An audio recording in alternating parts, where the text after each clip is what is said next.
Chers amis, comme nous n'avons pas pu nous rassembler il y a maintenant 2 semaines pour la formation du dimanche, nous avons décidé avec le Père Luigi de vous faire une petite vidéo de formation sur le deuxième sujet que nous voulions vous présenter concernant la messe. Nous suivons donc ce parcours sur tous les dimanches donc du catéchuménat de l'année où nous essayons d'expliquer la messe pour mieux la vivre, pour mieux prier. Alors aujourd'hui, le sujet que nous vous proposons, qui était prévu, est celui de la parole de Dieu. Nous nous rassemblons donc tous les dimanches et nous écoutons cette parole de Dieu et nous voulons approfondir ce que nous avons à vivre pendant cet instant-là.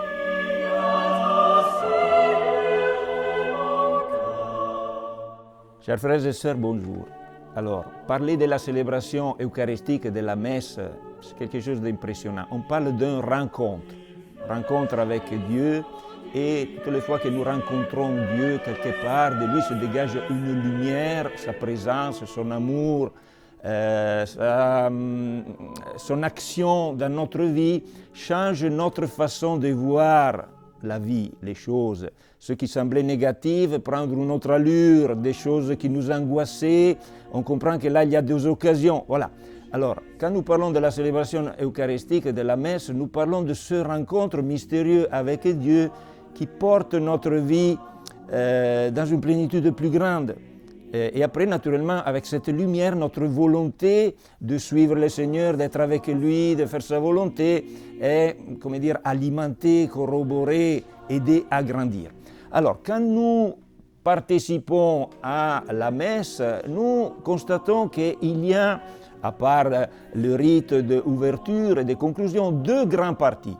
Alors, les 2 grandes parties sont la célébration de la parole et la célébration eucharistique. Du côté, on proclame les lectures, la Sacrée Écriture, après suivi par l'homélie, la profession de foi et la prière des fidèles. Et de l'autre côté, ça c'est une porte d'ouverture pour après vivre le mémorial de la mort, résurrection, ascension au ciel de Jésus, ce qu'on appelle son mystère pascal. C'est-à-dire que ça est la porte pour entrer dans ce mystère de cet amour qui se manifeste dans l'offrande totale de sa personne pour nous. Et là, quelque part, est la partie la plus profonde dans laquelle se dévoile ce qu'il y a dans le cœur de Dieu. Cet amour miséricordieux, cet amour qui ne craint pas d'affronter les difficultés, qui reste fidèle au milieu des souffrances, est l'amour infini miséricordieux de Dieu. En Jésus-Christ se révèle qui est Dieu dans sa plénitude, et pas seulement se révèle, mais vient vers nous pour que nous puissions participer de cette vie d'amour. Dieu vit en lui-même un mystère d'amour. Et ce mystère d'amour, est la source de la vie. Et ce vers lequel tous nos désirs vont. Et c'est pour cela, c'est le point culminant de la vie d'une personne, d'un homme. C'est pour cela que Dieu veut que nous puissions y participer. Dans l'Eucharistie, il nous donne cette possibilité. Alors, pourquoi ces 2 grandes parties dans la messe? Parce que je disais que dans la messe, dans la célébration eucharistique, on est, dans la réalité d'une rencontre. Et d'une rencontre personnelle. Alors, dans la messe se passe ce qui se passe dans toutes les rencontres personnelles que nous avons. Comment j'entame une relation avec une autre personne? Avec des gestes et des paroles. Les paroles manifestent l'intention des gestes que je pose et les gestes donnent une consistance aux paroles, donnent un contenu aux paroles. Si j'aime quelqu'un, ça ne suffit pas que je lui dise « je t'aime », il faut qu'après il y a des actes qui, manifestent cet amour, lui donnent le rend concret, touche la personne. Et en même temps, il faut des paroles qui expriment l'intention profonde qui me pousse à faire ces actes. Alors, ça c'est un peu la célébration eucharistique. Donc la parole illumine ce qui se passe après dans le mystère pascal, le mémorial de la mort et résurrection. Quelle est l'intention de Jésus? Pourquoi il fait ça? Qu'est-ce qui se passe? Et de l'autre côté, la parole, l'amour de Dieu se concrétise dans ce don total de la personne de Jésus. Alors, parce que c'est dans la personne de Jésus qu'il y a la plénitude de la révélation de Dieu. Dieu n'a pas voulu donner simplement des indications, a voulu venir personnellement nous rencontrer dans la personne de Jésus. Et c'est Jésus avec, voilà, sa vie, sa parole, ses actes, et en particulier, et de façon culminante, la partie la plus profonde dans laquelle manifeste tout cela, c'est sa mort, sa résurrection et son ascension dans le ciel. Nous, disons, avons la possibilité d'avoir accès à travers lui à cette communion personnelle avec Dieu, que lui vit en plénitude. Alors, après, nous voyons comment cette parole proclamée dans la première partie nous aide à entrer dans cette deuxième partie et adhérer à cette façon de faire de Jésus qui est le chemin qui porte à Dieu. À la messe, nous écoutons 4 passages de la parole de Dieu. Il y a la première lecture, le psaume, la deuxième lecture et l'évangile. La première lecture est bien souvent un passage de l'Ancien Testament, c'est-à-dire avant Jésus. Le psaume est un des 150 psaumes qui nous disent, qui viennent du roi David. C'est donc de la parole de Dieu qui nous permet de prier Dieu. Donc c'est avec les mots mêmes de Dieu que nous nous adressons à lui. Il y a généralement un refrain que nous pouvons chanter de tout notre cœur et il est toujours préférable que l'ensemble du psaume soit chanté. La deuxième lecture est toujours un passage du Nouveau Testament, c'est-à-dire des lettres de Saint Paul, de Saint Jean et autres. Et ensuite, nous écoutons l'évangile, un des 4 évangiles, un passage donc qui nous parle de la personne même de Dieu, qui s'est incarné, le Verbe de Dieu, la parole de Dieu qui a pris chair et qui est venu nous adresser cette révélation. Pour poursuivre dans la table de la parole, il y a également après l'homélie qui est l'explication de la part d'un prêtre qui a la charge d'enseignement, qui est inspiré lui-même par Dieu, qui cherche à nous transmettre et nous expliquer à être le bon interprète de cette parole de Dieu. Et ensuite, nous avons le « Je crois en Dieu ». Il y a plusieurs formes différentes. Il y en a 2 que nous utilisons à la messe. Il y en a une forme longue et une forme un peu plus courte. Et puis enfin, la prière universelle, qui est la prière des fidèles, qui a été inspirée même par cette parole de Dieu pour que nous puissions la mettre en œuvre. Mais si Jésus-Christ est la plénitude de la révélation de Dieu vers nous, et si dans son mystère pascal de sa mort, sa résurrection et son ascension au ciel nous donne la clé pour entrer en relation avec Dieu, pourquoi l'Ancien Testament? Qu'est-ce que vient, quelle est la nécessité d'écouter jusqu'à la lecture des Anciens Testaments? Eh bien, parce que, la parole de Dieu n'est pas simplement une communication d'idées, mais c'est à peu avoir une expérience dans notre vie de la façon de penser, d'agir et au fond de la nature de ce Dieu qui est autre que nous. Vous voyez, dans la parole, on rencontre déjà écouter, accueillir, suivre la parole et déjà ce mouvement qu'après avoir son point culminant dans la célébration eucharistique. Jésus-Christ est celui qui obéira parfaitement à la parole du Père. Mais cette parole qui promet la vie, parce que naturellement, Dieu vient dans notre, pas pour nous limiter, pas pour nous donner des limites, pas pour nous asservir, mais pour nous ouvrir la porte, le chemin de la vie. Ça, Israël déjà le savait parce qu'il appelait les 10 paroles, il ne disait pas les 10 commandements, je te commande, mais il appelait les paroles de la vie. Le chemin qui porte à la vie. Tu veux la vie? Eh bien, ça, c'est le chemin. Autrement, tu te trouveras dans un chemin qui porte à la mort, qui te porte dans une vie qui se corrompt, finit, meurt. Si tu veux avoir la vie qui ne se corrompt pas, eh bien, suis ce chemin. Et ce chemin, c'est le chemin de, quelque part, promet la vie et après nous fait passer par des routes qui sont, elles nous semblent dégoûtantes. Des routes de dépouillement, des routes d'abaissement, des routes dans lesquelles nous rencontrons des difficultés, nous rencontrons le désert, nous rencontrons, la mort. La parole et la communion avec Dieu promet la vie, et après il semble que Dieu nous porte dans la mort. Ce passage est un passage que tous les croyants doivent affronter. Et au contraire, déjà dans la parole, déjà quand nous entrons en relation avec une personne, si nous voulons vraiment écouter, nous devons nous dépouiller un petit peu de nous-mêmes, nous décentrer, vous voyez.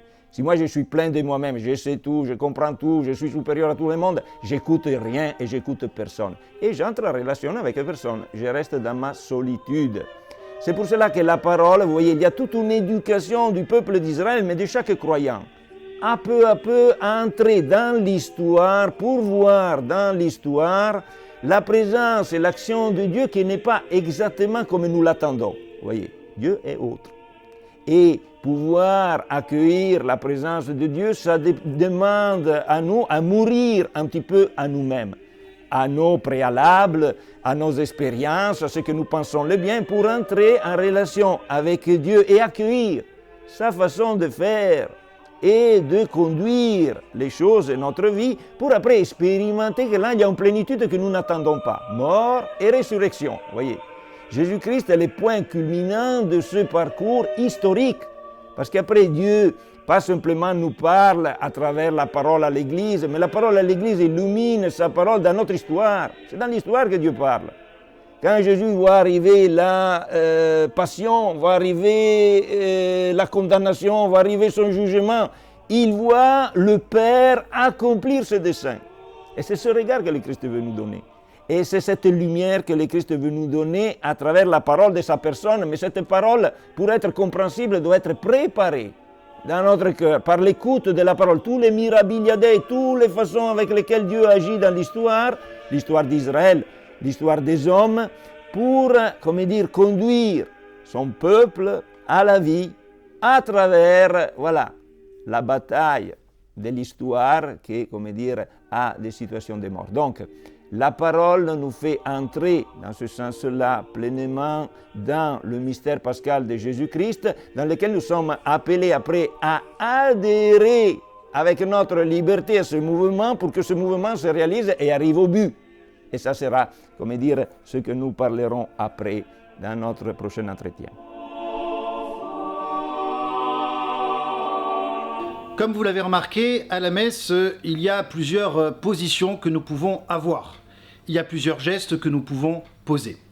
Ainsi, dans les différentes lectures que nous entendons pendant la parole de Dieu, nous avons aussi donc des positions différentes. Pendant la première lecture, le psaume et la deuxième lecture, nous sommes assis et nous écoutons sagement ce qui nous est dit. Ensuite, nous nous levons pour l'évangile et à ce moment-là s'instaure un dialogue avec le prêtre qui va dire « Le Seigneur soit avec vous ». Et on répond « Et avec votre esprit ». Il y a évangile de Jésus-Christ selon Saint Matthieu, Saint Marc, Saint Luc, Saint Jean. Et tout le monde dit « Gloire à toi Seigneur », mais en même temps pose des gestes. Il fait un signe de croix sur son front, sur ses lèvres et sur son cœur. « Gloire à toi Seigneur ». En posant ce geste-là, le fidèle demande à Dieu qu'il vienne, que cette parole de Dieu qui va être proclamée puisse toucher son intelligence, qu'elle puisse être proclamée par ses lèvres et qu'il puisse le vivre pleinement dans sa vie, que cela touche pleinement son cœur. À la fin de l'évangile, le prêtre dit « Acclamons la parole de Dieu » et tout le monde répond « Louange à toi, Seigneur Jésus », qui est lui-même la parole de Dieu. Ensuite, il y a l'homélie qui est dispensée par le prêtre, et puis nous avons la profession de foi. Et pendant la profession de foi, dans la partie longue, il est demandé à tous les fidèles, et ce n'est pas juste réservé aux prêtres, mais quand on parle du moment de l'incarnation, c'est-à-dire du moment où Jésus a pris chair, et il a pris chair de la Vierge Marie et s'est fait homme, il y a tout le monde qui s'incline pour bien penser à ce moment si important de l'incarnation de Jésus. Un petit peu dans le cœur de la célébration, c'est-à-dire le but de toute la célébration, c'est nous rendre disponibles, permettre à notre liberté souveraine que Dieu respecte infiniment d'adhérer au Christ qui, réalise ce qu'à nos forces est difficile de faire.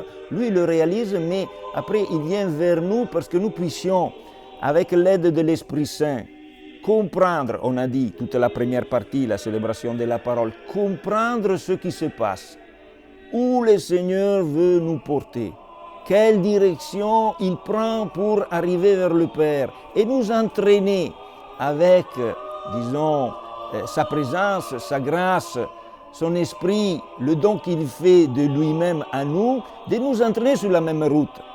C'est ça la morale chrétienne, ce n'est pas un moralisme, tu dois faire, mais en comprenant la beauté de cette route, qui est une route de donation, qui est une route de service, qui est une route de prendre sur nous le péché de ce monde pour que ce péché soit détruit par l'amour, et l'amour de Dieu qui nous consentons, qui vive en nous, qui opère en nous. Alors, ce consentement profond est absolument indispensable. Toute la célébration est là pour nous permettre d'accueillir, comprendre, et après, une fois comprise, accueillir l'action du Christ qu'il fait dans sa mort, sa résurrection, une mort volontairement consentie au moment d'être livré, d'entrer librement dans sa passion. Alors, nous avons notre histoire. Dans notre histoire, il y a des croix. Ces croix, le premier mouvement de notre vie est de les fuir parce que ce sont des lieux de mort. Eh bien, le Christ vient illuminer notre histoire comme une histoire du salut dans laquelle Dieu est à l'œuvre. Et notre croix, ce n'est plus un élément simplement destructeur, mais c'est un élément à prendre pour, avancer sur la route de l'amour, purifier notre amour, notre capacité d'aimer, de sortir de nous-mêmes, qui est le vrai sacrifice. Le vrai sacrifice est fait dans l'histoire. Dieu, Jésus a fait ce sacrifice dans son histoire, dehors du temple, dehors de l'église, l'a fait dans l'histoire sur la croix. Mais après, il vient dans l'église, dans le rite, dans le sacrifice qu'il fait de lui-même pour nous partager cette force de, nous aussi passer pour ce cap. Aimer l'autre, pas seulement quand il est agréable, mais quand il crucifie. Entrer dans un événement qui peut être, contraignant, difficile, qui semble nous abaisser, en sachant que là, Dieu, nous permet de grandir dans, la confiance en lui et dans, le don que faisons de nous-mêmes à lui, en offrant la possibilité d'agir dans le monde à travers notre, docilité, à travers le fait de porter à nous cet amour miséricordieux. Voilà. Alors, cet consentement est très important. C'est le moment dans lequel nous dirons Amen à la fin de la prière eucharistique. C'est le moment dans lequel nous disons Amen quand nous recevons le corps du Christ. Je veux que le Christ vienne dans ma vie pour que je puisse, avec lui, offrir le même sacrifice. Alors, tout cela, vous voyez, nous rappelle un petit peu le cœur de la foi. Toute la célébration eucharistique vient alimenter notre foi parce que nous puissions dire avec la Vierge Marie, vous voyez, que soit fait à moi selon ta parole, que soit fait à moi selon ce que tu me proposes. Cette réponse de l'homme à Dieu, que c'est Dieu qui, à travers le travail qu'il fait dans l'homme, suscite, vous voyez, Marie est pleine de grâce, de la grâce de Dieu pour donner cette réponse. Et dans l'Eucharistie, nous recevons toutes les grâces nécessaires parce que nous aussi, nous puissions donner cette réponse. Et une fois donnée cette réponse, c'est l'Esprit Saint qui a déjà travaillé dans la célébration, qui permet à la parole de Dieu, à peu de se faire chair dans notre vie. Vous voyez, déjà d'entrer en ce moment-là, mais après de grandir et de nous faire devenir, nous aussi, des fils de Dieu, comme Jésus-Christ. Vous voyez, capables d'écouter la parole du Père, de rassembler au Père et de vivre la même vie du Père. C'est la vie de Fils qui, dans notre baptême, était sémée en nous et qui se nourrit, s'alimente toutes les fois que nous, avec notre consentement libre, laissons le Christ agir en nous. Voilà, bon, je pense que c'est peut-être bien s'arrêter là pour cette fois. Je vous remercie de votre patience et de votre écoute. Eh bien, à la prochaine fois. Bonne route.